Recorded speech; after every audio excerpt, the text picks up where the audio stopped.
Well, hello there. It has been a lot of things have gone on since I have seen you guys. First off, I wasn't able to show you the COVID test, so I wanted to show you my TikTok video on here, what a COVID test looks like. So I have the sound off because there's a song playing in the background. So I'm just going to show you what my COVID test looked like. So here you go. Going into the space, checking in, waiting in line, and then getting in there, telling the lady I'm super nervous. And here you go, going in, going in, going in. Yeah, it went way up in there. Yeah, that went all the way in there. Yeah, I did it. So yeah, I wanted to show you that was my COVID test. The other thing is I've officially done my infusions.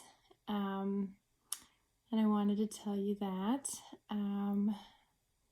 So yep, my infusions been a little bit of a complicated, bumpy road here as well. Yeah, so let's get started on all of that. But I had a couple TikToks I was going to show you about this as well. So here's some jokes to start out the TikTok with. I just had to be. We've gone. There's that one, and then yeah. So I got my infusion done, and so I got in there, and they hooked me up. We did my pre-med, and it was okay. I had a nice room. I had a bed. We did the first part for the pre-med and it went perfectly fine. And then we started the actual medication. When they did the pre-med, they didn't tell me that we were doing a steroid. So they gave me Benadryl and steroid at the same time. And that definitely did not do well with my body. It was like being put to sleep with caffeine. You're like, oh, take a nap. My body didn't like that. I did have a slight complication when they put the actual infusion in, and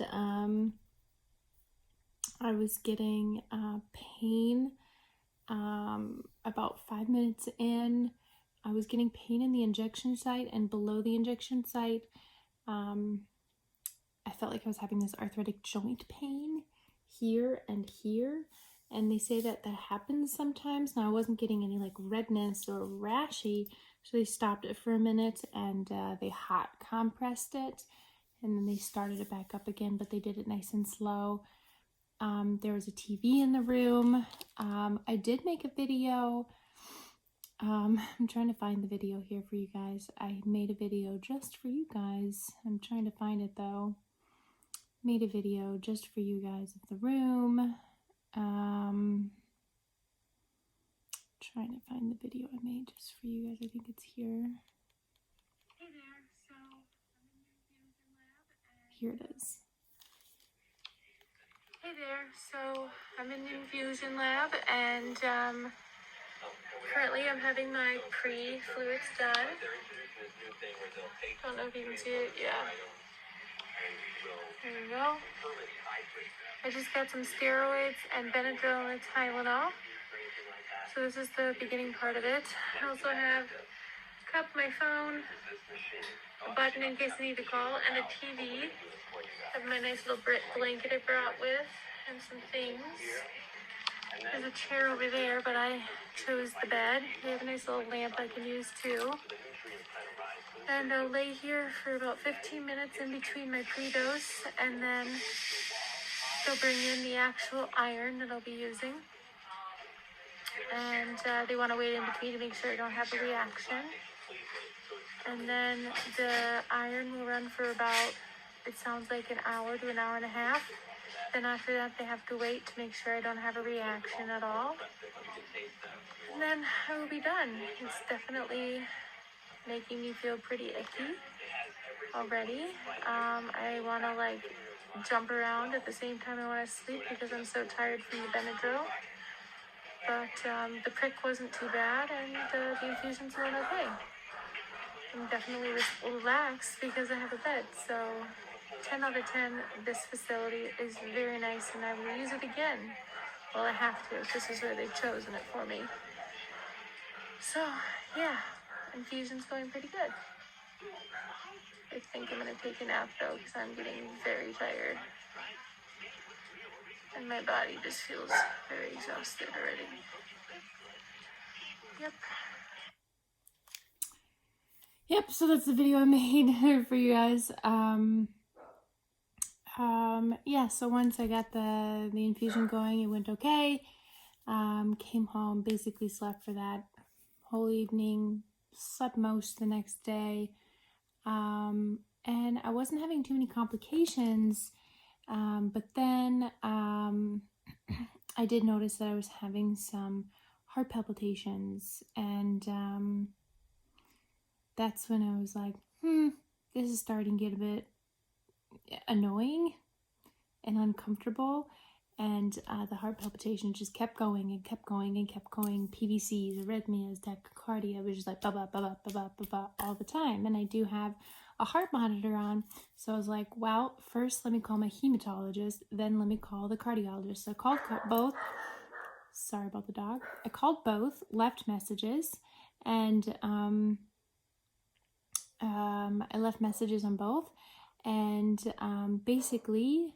On the phone calls, they both went to priority. The hematologist called back, and he is very well versed in mast cell activation syndrome, and he said, this is the risk we took. We understood the risks that we had. He's pretty sure that because of my mast cell, my body's just acting up while the iron's getting into my body. Also, I was not aware that the iron was, like, I just thought the supplement was going to be like a clear bag, but like it was just like a bag of blood.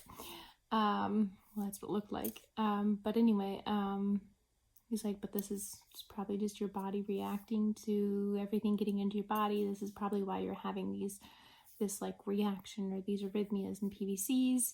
What did your cardiologist say? And I said, I'm waiting for that one too. He says, okay, well, we might have to hold off on your second infusion, which I was like, no, I need these infusions. He says, well, let's just see what your cardiologist says.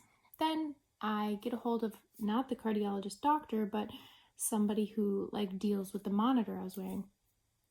She goes, well, I'm reading your readings from like before. And I'm like, what do you mean before? Like, I'm clicking the button right now. Like, this is what's happening right now. Tell me what's happening right now.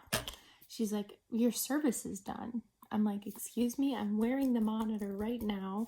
This is a live feed. Like, tell me what it says right now. It's happening right now. Click, here's another one. Click, here's another one. Click, here's another one. She was like, well, it looks like your service ended it like a week ago or like 2 weeks ago. I was like, no, I have this monitor for another like couple weeks. Like, my insurance covered it for a month. So are you telling me that my thing I'm wearing is out of service? She goes, yeah. I'm like, are you telling me I'm just wearing like a dead vending machine on my body? Like I'm just wearing a piece of plastic on me for no reason? She's like, do you want to talk to your doctor at 5 o'clock? I'm like, yeah, I do want to talk to my doctor at 5 o'clock because I have something happening with my heart right now and you can't see it. And also I'm wearing something he told me to wear and for a certain amount of time, and now you can't see what's happening. The thing he told me to wear for a month, I'm not now you're not seeing it. And now you're telling me you're not catching it. And it's very infuriating. And my doctor's telling me it's from the iron. So what's going on? So I finally get a phone call from him at 5 o'clock. He says, well, I don't think it's from the iron. I'm like, what? Well, I'm going to go with the doctor that understands mast cell way better than you. I did not tell that to the doctor. It says, well, I can see from here we're catching some sinus tachycardia. We know this. And we can see some POTS. We know this. And it looks like you have some PVCs. Yes, but I can feel the arrhythmias going on right now. He's like, well, I can't see that. Like, and why not? Because your monitor's done servicing. Well, can you turn it back on? No. We have to send you out a new box to put a new monitor on.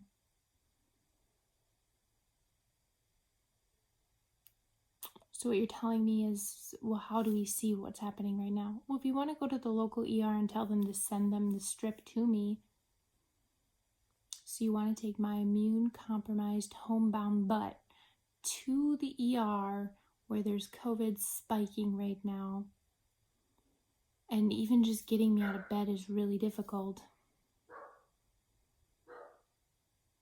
No. Like, you just made the situation very difficult here. This is bad on your part. So, yeah. It's like, well, if you want to go into the ER clinic, you can do that. And so I didn't do that. I got my infusion on Tuesday. It's Sunday. I'm still having PVCs, arrhythmias, and tachycardia. Like, they haven't stopped. So he upped my dose on my heart medication. It hasn't stopped. I'm having them right now, actually, as we speak. Yeah, so he can't see what's happening, and the monitor's not out yet. And last time when they tried to get the monitor out, it took about 2 weeks because there was insurance issues. So I'll probably be calling on Monday if it's not here, being like, so it's not here. I'm still having the issue happen. And what are we going to do about this problem here? Because the hematologist says it's probably from the infusion and you're not doing anything about it. And you're the cardiologist. And I'm having non-stop arrhythmias all day, every day. Non-stop. What are we going to do about it? Because it's making me cough. And it's very uncomfortable. So yeah.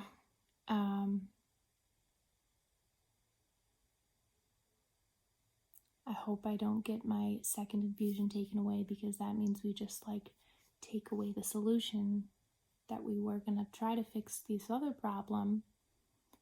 So the infusion is supposed to solve some of my problems, but the hematologist might take that infusion away, being like, your body can't handle it, which would suck because my mast cell doesn't like it.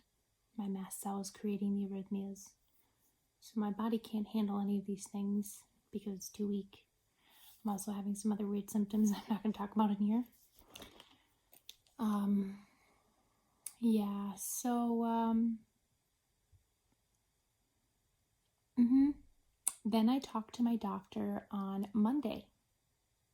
And it was a virtual appointment, and I updated her on my stiff attacks and whatnot, and said, where do we go from here with doctors? And do you have any suggestions? And she does have some connections to Johns Hopkins, which was really nice to know, but she is not an expert in stiff person. I showed her some videos and she's like, I don't know, but she did know that mast cell activation syndrome does have a connection to stiff person. And I like picked up her book and I was like, look. After I did a long research circle, I finally found it in her book, and she was like, yes, look, which was really great. And then she said that I did get a meeting with a subspecialty movement doctor here in Minnesota on December 3rd. And I said, do you know of any? She says the movement specialty doctors in neurology is very lacking. So whatever doctor you found is a good doctor. So whatever you get, just take it, which I did. I'm sending my stuff down to Mayo. Haven't heard anything yet because that doctor is on vacation right now. So she's not the doctor to diagnose me. She did tell me a story, though, that she had a patient that was going from neurologist to neurologist, saying, I have ALS, I know it's ALS, I know it's ALS, and every neurologist like, nope, it's negative, nope, it's negative, nope, it's negative. And this doctor kept being like, it's negative, and the complex care doctor that I have was like trying to do all the testing she could, trying to recommend it everywhere she could go, just trying to figure it out for years and years and years. They went through 20 different neurologists. Finally, they got the diagnosis of ALS, and the man shortly died afterwards, sadly, but he died, but they had a name for the diagnosis. And the thing was, is that the family was happy because there was a name. And it's like, at first I was like, that's really morbid. But then it was like, they had a name. They had a name, you know? And at one point I was like, this sucks. But at the same time, it's like, I know I'm fighting for a purpose. I'm fighting for a name. And I know that it's like, I'm pushing for something, but it's like, I know I'm not crazy. And I know that I just have to keep fighting. And it's like in the support groups, people are supporting me, and they're helping me, and I know I'm in the right direction. Stiff person can take a really long time to diagnose, and it's like, I know I'm on the right path. The videos match up, the symptoms match up, the people are behind me being like, you just need to keep pursuing. It's just trying to find the right doctor. My doctor did recommend and say, if you want to start the insurance process of trying to get IVIG, you can do that, and we can do that. And I said, I really don't want to start IVIG yet because I have mast cell. I'll never know which is which. And I just really want to hold off because I want the doctors to see my full flare, full symptoms, because I don't want to go to a doctor and then say, like, why are you coming here if you already have your IVIG? What's the purpose of me? You know, it's sort of like the doctor who said, like, why are you coming here if you already have a doctor at Mayo? I have all of these things. It's like, I don't want another doctor to have another excuse to be like, why are you coming here if you know a doctor at Mayo? Why are you coming here if you have a doctor prescribing you IVIG? Why are you coming here if I need a doctor to be like, thank you for coming here because I know I can diagnose you with this. That's what I need. And IVIG has a lot of things that could help me with, and it's not a cure, but it can, and it won't give you longevity, but it will give you a lot of benefits to give you short spurts of function. And I have it written down here of like, IVIG, intravenous immunoglobulin, has been investigated as a treatment for a variety of neurological disorders, including myasthenia gravis, an autoimmune disease. The goal of IVIG for neurological disorders is to eliminate or reduce neurological symptoms and normalize or improve neurological function by enhancing immune capabilities with components that substitute for immune deficiencies, improve the modulation of an inflammatory process, or allow the destruction of autoantibodies. Rationale: IVIG temporarily modifies the immune system by infusing autoantibodies from the donated blood of healthy individuals. IVIG has a rapid but temporary beneficial effects that typically lasts 4 to 5 weeks. The controversy: due to its high cost of manufacturing and administering the product, the IVIG is expensive therapy. The cost of IVIG therapy ranges from $5,000 to $10,000, depending on the patient's weight and number of infusions per cost. Additional costs may include hospital stay if home infusions is not covered. For me, because of my mast cell, I would not be able to do it at home. So the other problem comes into play is that my doctor said, you're the person who makes the decision of how much fighting you want to do. Like when your wall is, because you have to fight the insurance for a while, like when you're like, okay, I can't fight anymore, I need this. So she said, you have to decide when you're done fighting, and you got to make sure you know where that line is, to the point of like, you can't be like, I hit my wall, I need it now, because when you need it now, you need to have already started that insurance process, because it takes a long time to get that IVIG and get that ball rolling, to get the approval and all of that stuff. So you need to know when that line is and have that discussion so you know by the time you need it, it's ready. So there's a lot of things that are, a lot of big discussions happening.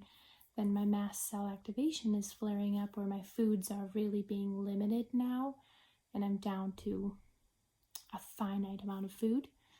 But I still have foods I can eat. I'm not obviously on a feeding tube, but things are sort of getting out of control and is having flare-ups. So she offered us a couple different medications, but I did not like the options.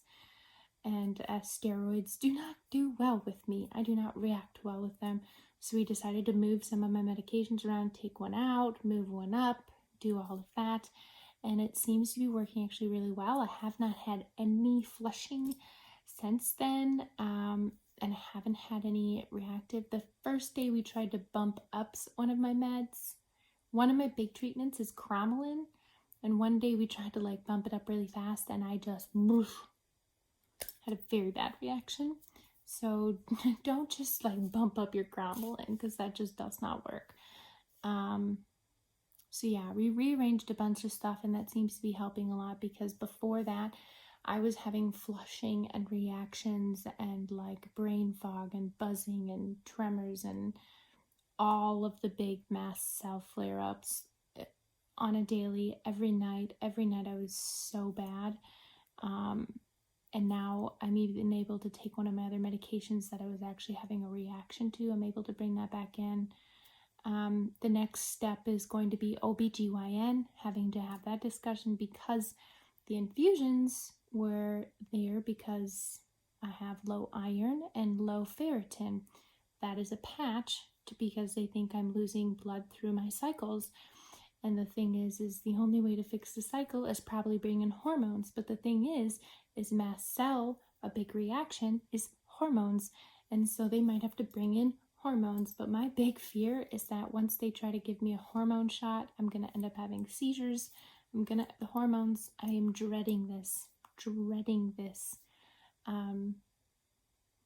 So if anybody listening to this knows an alternative to cycles and trying to do it the natural way without having to do hormones, please let me know. I don't want to go on hormones. At this point, looking at my future, I don't think I will be having children. I've always wanted children, but yeah, I think that's out of the picture at this point. Like, genetically speaking, it would be very, very difficult. And obviously I don't have a partner to have this discussion with, which makes it very difficult to like look into the future and be like, I don't want children. But I cannot risk my life, nor can I risk my children's life if I were to have children. Like, I would never want to put a child through this pain knowing that like I could pass this down to them. Knowing the pain I'm in now, I would never want to put this on a child. That guilt would be too much. There's always adoptions. There's foster. There's a lot of children out there that need homes. Yes. So basically there is a lot. And then on Friday, I am having my endoscope done, looking this way. I'm having, for the longest time, every time I eat food, right toward the end, I gag. Thought this was a normal thing. Thought everybody did this. No, you don't. I thought every time that you guys eat, when you were done, you just went, ugh. When I'm at max capacity, I just go, ugh. I can be at a fancy restaurant in a full ball gown and just go, ugh, at a gala. So I don't hit max capacity when I'm at a nice dinner. But then also I realize even if I'm not full, it happens. And then my doctor mentioned, maybe you're not at max capacity. Maybe this is part of stiff and you're having spasms in your esophagus. I also have some swallowing issues. Sometimes I get pills and stuff stuck in there. I always had water bottles in my car when I drove, and I would eat things and stuff would get stuck, and so I'd have to like swallow, and sometimes even water wouldn't push it down, so I would like grab anything in my car and chew it and like push it down. Like even if it was crumbs in my car or like a leftover cracker or a random fry, I would chew and make it mushy and push it down. So there's something up on this end. So maybe it's not in the tummy, but maybe there's something on this end that is the problem. Because we did the gastric emptying test and that was fine. Motility wise down there is good on the tummy, not the lower half. We haven't looked down there yet.